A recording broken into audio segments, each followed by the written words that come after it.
3.32 Sumbangan tokoh intelektual. Pengenalan. Perkembangan intelektual telah melahirkan ramai tokoh falsafah yang menyebarkan idea dan pemikiran yang menyingkirkan fahaman kolot dalam kalangan masyarakat Eropah. Antara tokoh tersebut ialah Charles Louis Montesquieu pada tahun 1689 hingga tahun 1755. Yang kedua Adam Smith iaitu pada tahun 17 hingga 1778. Yang ketiga ialah Jean-Jacques Rousseau pada tahun 1723 hingga 1790.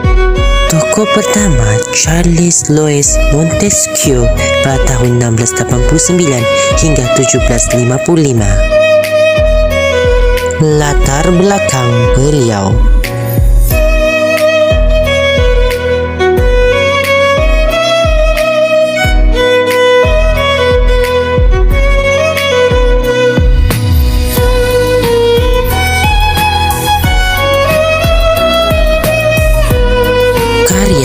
Sumbangan beliau.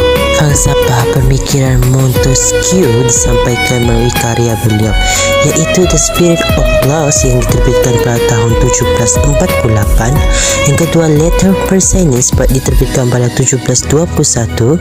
Yang ketiga The Constitution on the Cause of Grandeur and Decadence of the Romans pada tahun 1734. Karya pertama The Spirit of Laws pada tahun 1748. The Spirit of Law memajukan dua idea utama iaitu membentuk kerajaan berbeza-beza mengikut iklim dan keadaan, dan yang kedua pembagian kuasa atau imbangan kuasa. Baginya, pemerintahan mutlak sesuai untuk empire yang besar, manakala demokrasi hanya berfungsi dalam negara kota kecil. Doktrin pengasihan kuasa dikemukakan oleh beliau ketika menentang pemerintahan mutlak Perancis.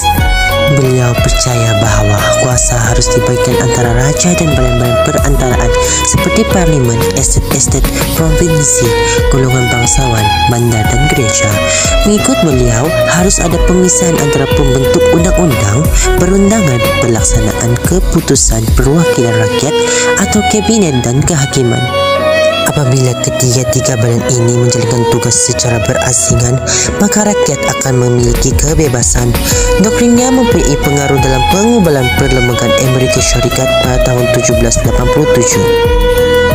Karya beliau yang kedua, Letter Persenis pada tahun 1721. Karya ini berbentuk satira yang mengandungi pelbagai tema dan bertujuan menyindir raja dan keadaan masyarakat pada masa yang sama. Menyindir dasar Raja Louis XIV dan Raja Louis XV yang begitu rakus mengumpulkan kekayaan, misalnya dengan pengenalan pelbagai jenis cukai yang membebankan rakyat Perancis. Tindakan rakyat yang memberikan taat setia kepada raja disebabkan kepayahan hidup yang mereka lalui dikritik melalui karya ini. Buku ini mengandungi 161 surat yang terdapat huraian atau cerita di antara setiap surat berkenaan. Ada beberapa surat yang datang daripada sanak saudara, isteri dan para pembantu tentang pelbagai peristiwa terjadi di Persia. Masing-masing surat lebih mirip dengan sebuah karangan singkat yang menggambarkan beberapa subjek seperti dasar pemerintahan, tradisi kepercayaan dan gaya hidup masyarakat. Mengkritik masyarakat Perancis yang terkongkong oleh adat dan budaya lama yang boleh menyekat kemajuan, contohnya kongkongan lelaki terhadap kaum wanita. Turut memberi gambaran tentang adat budaya masyarakat Persia dan perbandingan agama. Karya beliau yang terakhir ialah The Constitution on the Cause of Grandeur and Decadence of the Romans pada tahun 1734. Buku ini mengenai sejarah kebangkitan, kegemilangan dan kejatuhan kerajaan Rom. Charles mengelidik sebab-sebab dan latar belakang serta kerancuan Rom. Beliau juga mengkaji peristiwa yang menimpa tentara Rom yang akhirnya membawa kepada kejatuhan Rom. Montesquieu mengaitkan puncak kemunduran dan kejatuhan Rom dengan keruntuhan moral masyarakat. Antaranya adalah seperti yang berikut.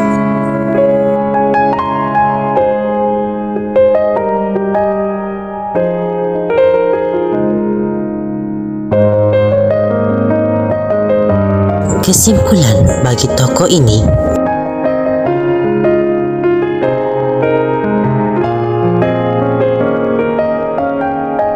tokoh Tokoh seterusnya adalah Adam Smith pada tahun 1712 hingga 1778. Berikut merupakan penerangan tentang latar belakang beliau.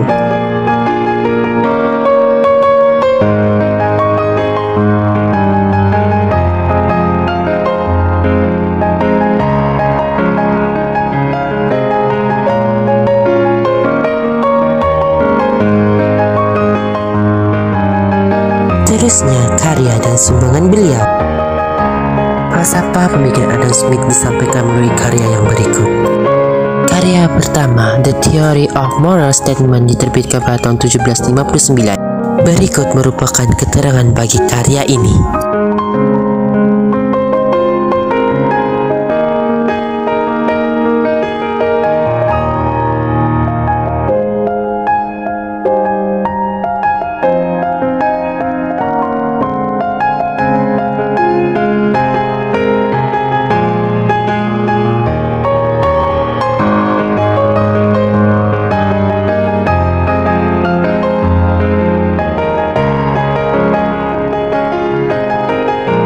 Karya kedua, World of Nations, yang diterbitkan pada tahun 1776. Karya ini memberi sumbangan besar terhadap perkembangan pemikiran ekonomi di Eropah. Antaranya adalah seperti yang berikut. Pertama, idea perdagangan bebas.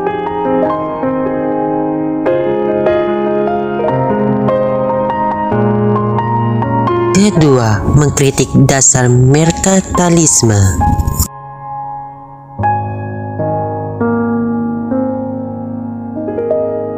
Ketiga, faedah mutlak.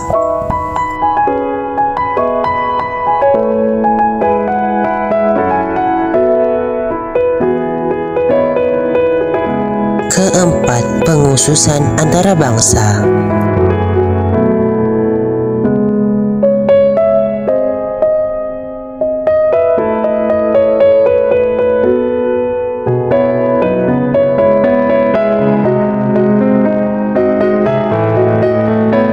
Kelima, nilai dan pengelasan masyarakat.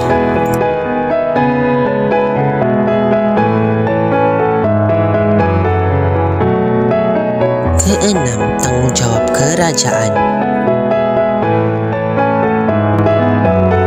Ketujuh, teori percukaian.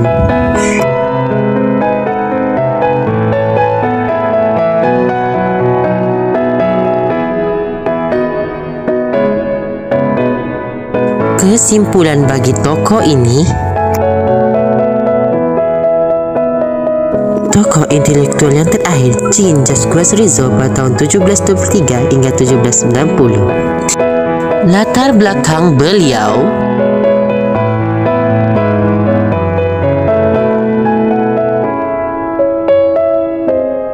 Karya dan sumbangan beliau. Ketika usia 40 tahun, beliau terlibat dalam bidang penulisan dan karyanya telah memberi banyak sumbangan dan menjadikan beliau tokoh yang terkenal. Antaranya ialah yang pertama, Discourse the Arts and Science.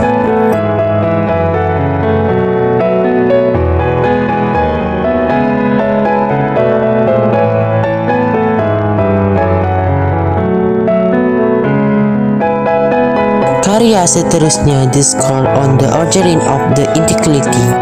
Penerangan tentang karya ini.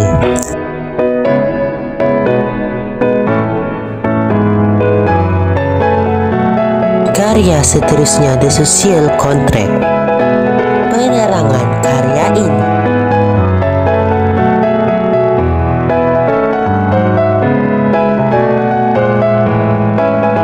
Karya seterusnya, Emily.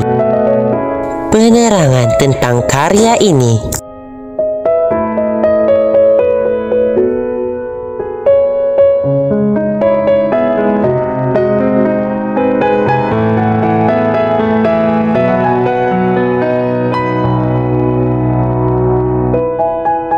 Kesimpulan bagi tokoh ini.